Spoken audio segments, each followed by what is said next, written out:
नमस्कार शेतकरी मित्रांनो, मी कृषीपुत्र रामदास या यूट्यूब चॅनलवरती तुम्हा सर्वांचं स्वागत करतो. जे काही सोयाबीनवरती येलो मोजॅक हा जे काही व्हायरस आहे तो झपाट्याने वाढत आहे, याचं कारण काय आणि हे कुठल्या व्हरायटीवरती जास्त वाढतोय. तर त्यामध्ये प्रत्येक शेतकऱ्याला जे काही किडे स्वान घेतलेलं आहे त्यामध्ये 726 असो, पोलिकिमया असो 753, त्यामध्ये 992 असो, मग 726 मध्ये थोडंसं जास्त प्रमाण आहे. त्यामध्ये काय झालेलं आहे की जे काही येलो मोजॅकची झाड आहेत ते 2-3 वर्ष झालं ते येलो मोजॅक आहे आणि लोक त्याला बाहेर काढणार ते तसंच ठेवले. तर जे काही बियाणं आहे त्या बियाणामध्ये वाढतं प्रमाण आहे. जे काही येलो मोजॅक असलेलं पण बियाणं त्यामध्ये येते, त्यामुळं अति प्लॉट त्यामध्ये येलो मोजॅकच्या ह्याच्यामध्ये चालेल, येलो मोजॅक वाढत आहे याचं कारण. आणि आणि दुसरं कारण तर त्यामध्ये जे काही पांढरी माशी असते रस शोषणारी, त्या रस शोषणापासून जे काही येलो मोजॅक त्यापासून जो हे व्हायरस तयार होत आहे, हे बघू शकता तुम्ही. आता झाडं कशा प्रकारे होत आहेत आणि हे जर अशा प्रकारे झालं तर जे काही आपलं फळ आहे ते फळधारणा त्यामध्ये भरणार नाही, शेंगा भरणार नाहीत.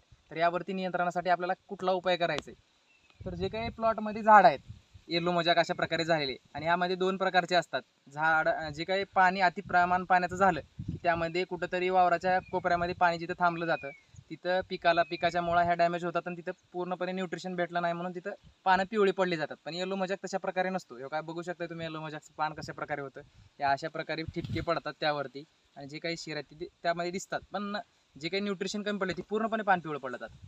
त्यामुळे आपल्याला काय करायचं आहे, तर ह्याला नियंत्रणासाठी हे आपल्याला जे काही प्लॉटमध्ये एवढे झाड आहेत कोण्या ठिकाणी ते झाडं उपटून आपल्याला रानाच्या बाहेर टाकायचे, जेणेकरून कुठं नाली वगैरे असेल तिथं पांढरी माशी जाणार नाही, त्याच्यावरती बसणार नाही. कशा प्रकारे व्हायरस पसरतो, तर जे काही पांढरी माशी आहे त्यावरती बसली जाते आणि ह्याच्यामध्ये व्हायरस असतो, हे रोगी असतं झाड, ह्याच्यावरती बसलं जाते आणि ह्यातलं जे काही रस असतं ते रस शोषून घेतात ती पांढरी माशी आणि हे इतर निरोगी झाडावरती बसून त्याच्यामध्ये ते सोडलं जातं त्या पांढऱ्या माशीमुळे, आणि ते बी जे निरोगी असलेलं झाड रोगी बनतं आणि अशा प्रकारे हे प्लॉट पूर्णपणे हळूहळू ते 15-20 दिवसामध्ये हळूहळू वाढत जातो. त्यामुळे आपल्याला नियंत्रणासाठी याला काय करायचं, तर ते झाड आहे का नाही आहे ते झाडं 4-5 पहिलं सुरुवातीला 1-2 कोपऱ्याला ते होतात, ते आपल्याला काढायचं आणि पूर्णपणे रानाच्या बाहेर टाकून द्यायचं.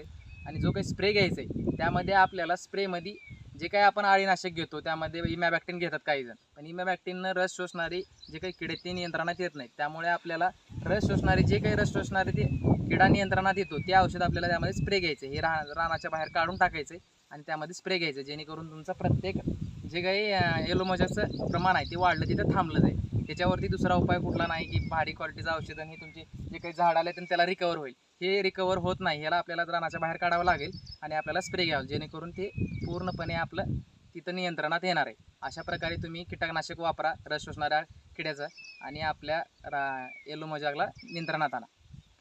व्हिडिओ जर आवडला असेल तर लाईक करा आणि चॅनलला सबस्क्राईब करायला विसरू नका, जेणेकरून प्रत्येक व्हिडिओची माहिती जे काही शेतीबद्दल असणार आहे ती तुम्हाला दिसली जाईल. धन्यवाद.